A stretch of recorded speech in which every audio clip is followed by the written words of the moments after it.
Well, good evening, everyone. I have a little game, a couple questions to start off tonight.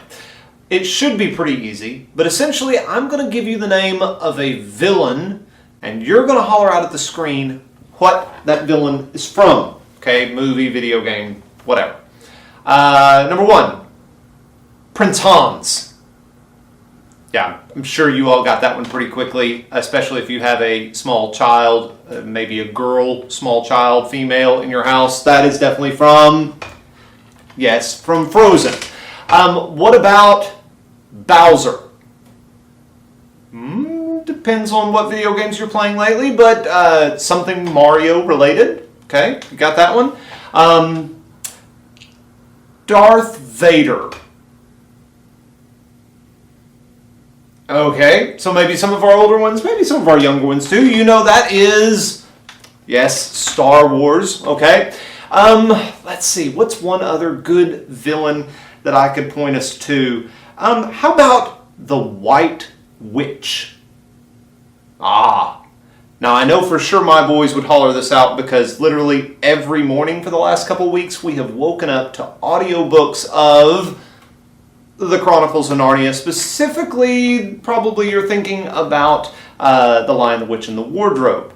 Now, of those villains that we mentioned, there's really only one that might possibly have a twist on this, but most of those villains didn't have a lick of goodness in them, did they?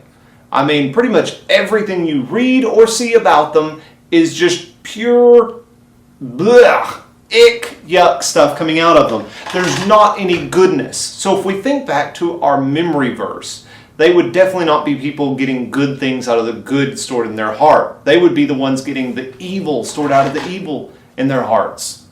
So maybe Darth Vader, he had kind of like a change at the end and he started out okay, but it was mainly in the middle that he made bad choices. But let me give you one other villain. Paul. Now some of you have probably heard of him, and adults, you definitely have heard this story, and you may be going, wait a minute, he's not a villain. Well, hang on. At the beginning of the time when we start reading about Saul, who we now know as Paul, they're the same. So if you're in Acts chapter 9, which is where his main story is, if you're in there, you'll see both names. They're the same person, essentially, although kind of different in the way that they treat life. But when he first comes on the scene, he is a villain. I mean, he is seeking people out to throw them in prison, possibly try to kill them. He definitely doesn't like Jesus or his church. But unlike some of those other villains that only had evil stored up in them over and over again, Paul came in contact with some goodness. And that changed what he was storing up inside of him. Specifically, Paul, again, if you're in Acts chapter 9, I would encourage you kind of read that story sometime, but I'm going to give you some of the highlights. Paul's traveling around and he encounters the ultimate goodness while he's on a trip one day. That goodness was Jesus Christ himself. Jesus decided to take a chance.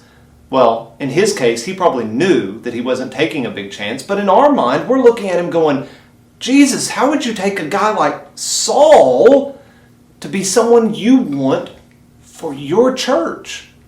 To even write a bunch of books in your Bible? But he did. He reached out to Saul. And Saul had an encounter with goodness. And it changed his life. He eventually goes to another guy who takes him in and spends some time with him while he's blind and can't see.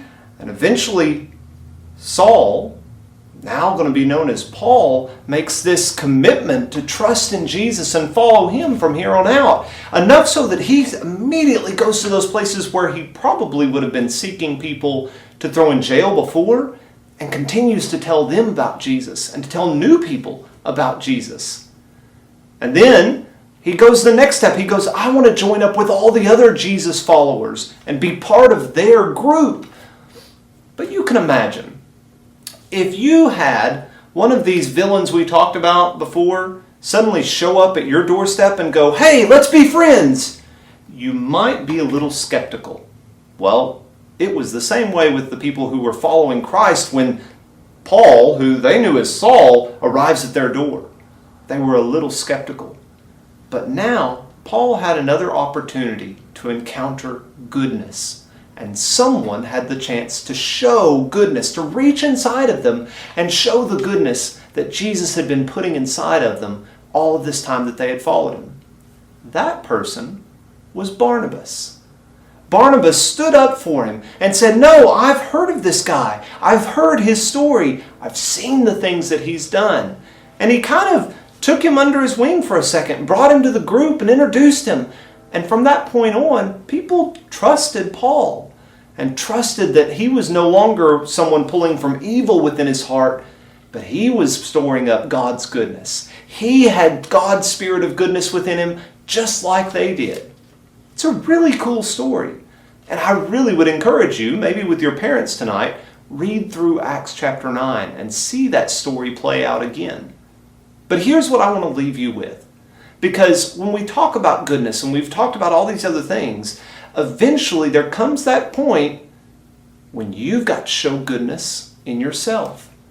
And maybe you'll have the opportunity to show goodness in a way that might benefit someone else. It might be giving them that chance to show the goodness within them that no one else really trusted in before.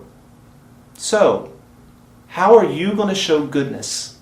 How are you going to be the person, remember last week we talked about who has a good reputation? Who you can use that reputation to benefit other people around you and give them a chance to improve their reputation. Not in our own self, not in the things we do, but in God. Pulling from the goodness within us because we have God's Spirit. And that shows a good reputation to the people around us. Again, go back and look at Paul's story this week. It's a fascinating one. And it's one that gives us all hope that even if we haven't been accessing the goodness within us before, there's always the chance again, whether we encounter Jesus or another one of his followers who's willing to take a chance on us. Have a great week, guys.